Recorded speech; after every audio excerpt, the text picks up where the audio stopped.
देश में कोरोना की दूसरी लहर से परेशान उद्योग एवं व्यापार जगत के association of industry Madhya Pradesh के वित्त मंत्रालय से अपील करते हुए उद्योग धंधों को जीएसटी रिटर्न भरने की तिथि को कम से कम 3 माह की राहत प्रदान करने की मांग की है।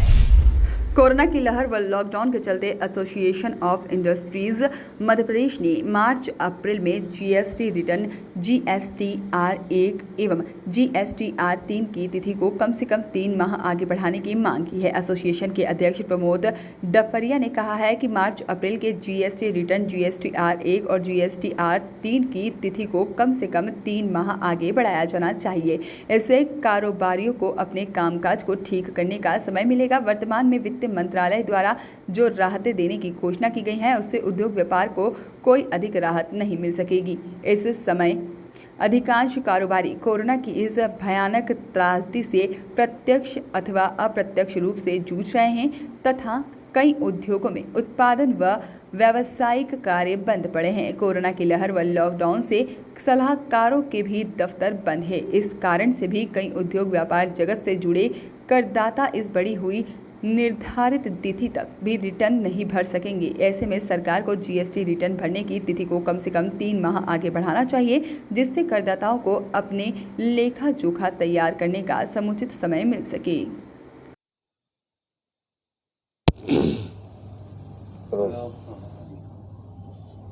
सर बताइए, जीएसटी को लेकर इस बार क्या सरकार की तरफ से गाइडलाइन दी गई है? नहीं, हम लोगों ने एक रिक्वेस्ट भेजी है जीएसटी कमिश्नर साहब को कि चूँकि लॉकडाउन चल रहा है और अभी सारी गतिविधियां जो हैं इंडस्ट्री के अलावा की बाहर की वो हो नहीं पा रही है, पैसे की रिकवरी भी वैसे नहीं हो पा रही है। सरकार ने खुद ने बोला 25% कैपेसिटी पे आप फैक्ट्री चलाओ, आपके जो स्टैंडिंग एक्सपेंसेस होते हैं वो पूरे 100% होते हैं और फैक्ट्री चलानी है 25% कैपेसिटी पे, तो आपको जैसे तैसे होता है ना कि कठिन दौर है, इसको मैनेज करना है। तो अभी एक मैनेज करने का दौर चल रहा है। ऐसे में इंडस्ट्री वाले किसी एग्जम्पशन की बात नहीं कर रहे हैं, किसी छूट की बात नहीं कर रहे कि आप इसको माफ़ कर दो, ये पैसा हमसे मत लो।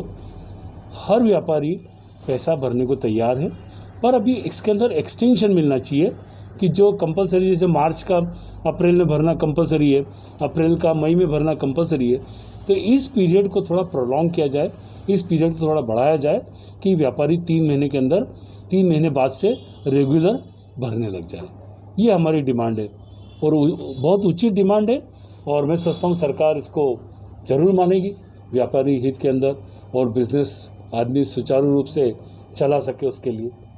और किस तरह की परेशानी ऐसे में आ रही है? में किस तरह से आपकी संस्था जो है सरकार की और लोगों की मदद के लिए आगे आ रही है? सर, मदद के अलावा पहले तो हमारा उद्देश्य है कि किस तरीके से इंडस्ट्रीज़ प्रॉपर चल सके।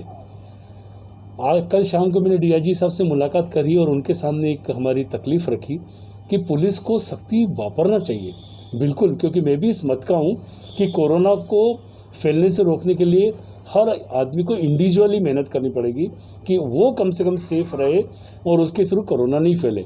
तो पुलिस वाले जो रोक रहे हैं, वो कर रहे हैं, वो अपनी तय पे बिल्कुल सही कर रहे हैं, पर हमारे मज़दूरों को, हमारे लेबर को, हमारे सुपरवाइज़र को और यहाँ तक कि हमारे मालिक को, जो फैक्ट्री के ओनर होते हैं, उनको अगर पुलिस बिठाती है तो उनसे पूरी तरह से डिस्कस करके बात तय करें कि भाई ये कि अच्छा मालिक हो तो आप जाइए, आप लेबर हो तो उसको वेरीफाई करके उसको छोड़ दीजिए।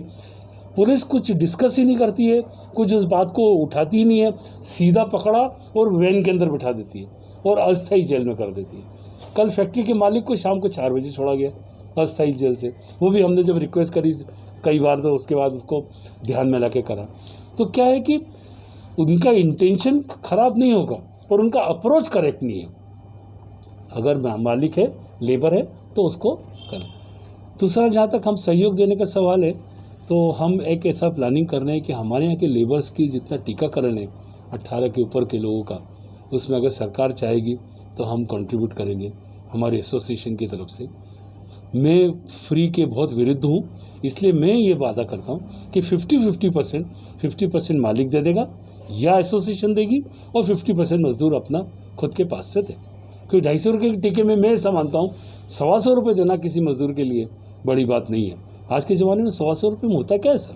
सर इंडस्ट्री में ऑक्सीजन का एक महत्वपूर्ण रोल रहता है, क्योंकि ऑक्सीजन नहीं मिल पा रही, उससे लेकर इस पर किस तरह का प्रभाव पड़ रहा है इंडस्ट्री पर? देखिए, इंडस्ट्री चलाने में 2-3 तरह की समस्याएं बहुत आ रही हैं।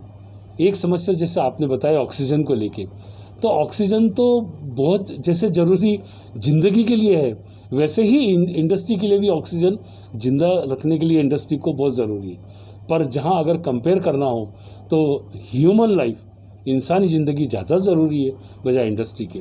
उसके कई अल्टरनेटिव निकलते हैं, कई उसके दूसरे तरीके निकलते हैं। ऑक्सीजन सिलेंडर नहीं मिलने के कारण इंडस्ट्री हर्ट ज़रूर हो रही है, पर बंद बिल्कुल नहीं हो रही है। हमने उसके कई तरीके खोजे हैं। एक मशीन होती है जिसको बोलते हैं प्लाज्मा कटर, उस प्लाज्मा कटर से कटिंग का काम किया जाता है। तो 100% तो ऑक्सीजन को रिप्लेस नहीं करती है, पर फिर भी 50% करीब ऑक्सीजन सिलेंडर को रिप्लेस कर देती है, जिससे ये होता है कि इंडस्ट्री का मूवमेंट प्रॉपर होता है। एक चीज़ है कि महाराष्ट्र बंद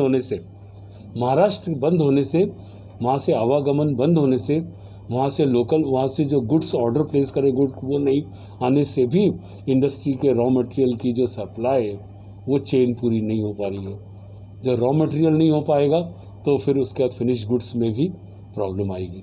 तो धीरे धीरे चूँकि अब कोरोना के पीरियड चल रहा है, हम भी सरकार को कोई मांग रखते हैं तो एक ऐसी डिमांड रखें जो वाजिब हो, जो लोगों के गले उतरे, सरकार के गले उतरे और उसको सरकार मान सके।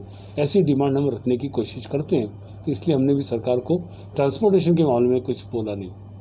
आपका नाम? मैं Pramod duffer. Voice of rights के लिए इंदौर से तबरेज खान की रिपोर्ट।